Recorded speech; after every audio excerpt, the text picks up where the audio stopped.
Beth sy'n bod ar Triban?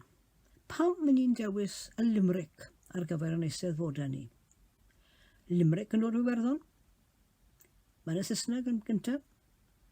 Pam ni'n rhoi gorau y Triban? O'n am adfer y Triban, un eisteddfodau ni, ac i barch yn angled ni. Wedi'r cyfan, mae'n hen fesur, mae'n nôl i'r oesoedd canol, fel yr englyn cyrch, wedi colli statws wedyn, wedi troi yn fesur y wirin bobl. Ond yn Rhibannau y 9fed ganrif ac yn sicr 4edd ganrif ar 15 a ddechrau'r 20fed, mae yna lawer o hanes a diwylliant yn broni a hiwmor a sport hefyd. Felly, i ddyfynnu Triban, mae gwir y north ers oesau yn hoffi'r caeth fes i rai.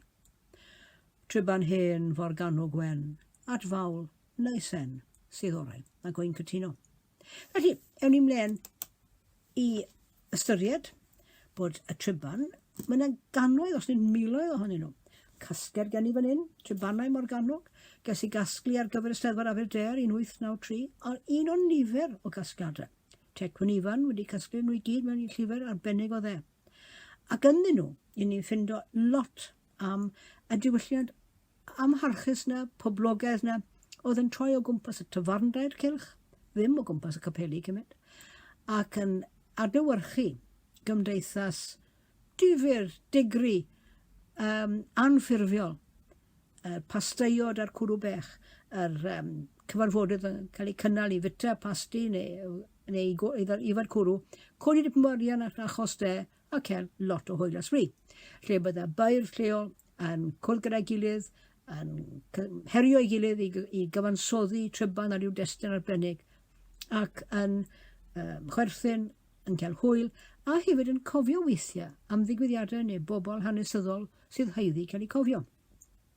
Felly mae yna holl fles y diwylliant Cymraeg yn hardal ni yn y Tribanau ges i cyfansoddi yn y cyfarfodydd anffurfiol yna canrif ar rhagor yn ôl.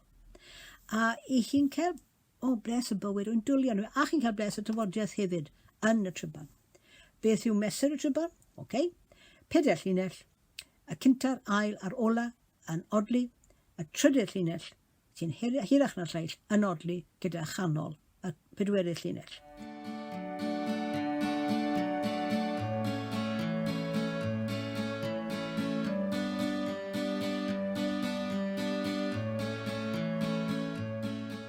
Na gyd sydd i ddi, 7 syllaw i bob llinell, 8 hanner i trydydd. Ac os chi gallu llunio limerick, gallwch chi llunio Triban, dim probs, o gwbl. Beth amdani? Meddyliwch cymryd o bethau sydd wedi cael eu cofio yn y Tribanau ni a chymryd o hwyl sydd ynddyn nhw. Mae yna un o'n ffefrynnau fi yn atgofio fi am droion trwstan. Mae un ohonyn nhw yn sôn am ddigwyddiad, allai wedi bod yn eitha trist, yn Hafarn y Llanofer ym Mhontypridd. Ac oedd Llanofer yn lle poblogaidd iawn i faedd yr ardal, Clic y Bont o'n nhw'n cael ei galw, os nhw'n cwrdd bwys bont enwog Pontypridd.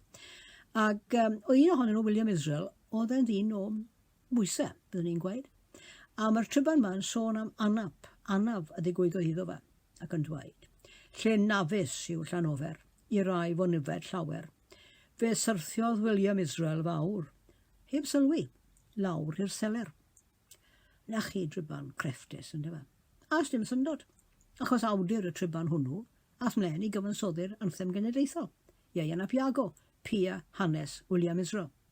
Oedd ddim yn gwybod pwy Pia hanes Richard Thomas, ond mae'n amlwg bod yn dyn o ddim gallu reoli dymer. Richard Thomas ddigri, ges bwl o dyngu a recu, a chicor ford. Fi o'n weth, ond yfflon eth y llestri. Chi'n clywed y tafodiaeth, chi'n clywed yr hwyl, chi'n clywed y sport. Chi'n clywed barn pobl y dyddiau gynt am ei bro ei hunan. Y 3 lle oera yng Nghymru yw Mynydd Bech ar Ydri, a Thwyn y Gars, a Chyfenon, lle biau bron as ythu. Ac i Gadmol Cenol Cyffili, mae Castell yng Nghaerffili, a Gweri Pli Gysgu. A lle bref yw ar y wic, tu ôl i'r Piccadilly. Y wic gyda llaw yw chwarae pel law. Ddim mitio feddwn ni'n meddwl am flynyddau. A maen nhw'n hefyd, mae'r Tribanau hefyd yn crisialu doethineb yn broni, doethineb bywyd. 3 pheth sydd anodd nabod, dyn a phren a diwrnod. Mae'r dydd yn troi. Mae'r pren yn goi. A'r dyn yn ddoi wynebog.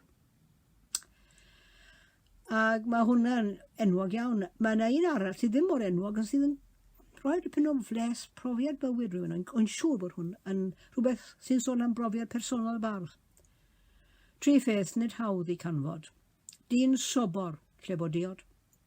Hen dwrnau na oer fwy na neb. A theulu heb ei drallod.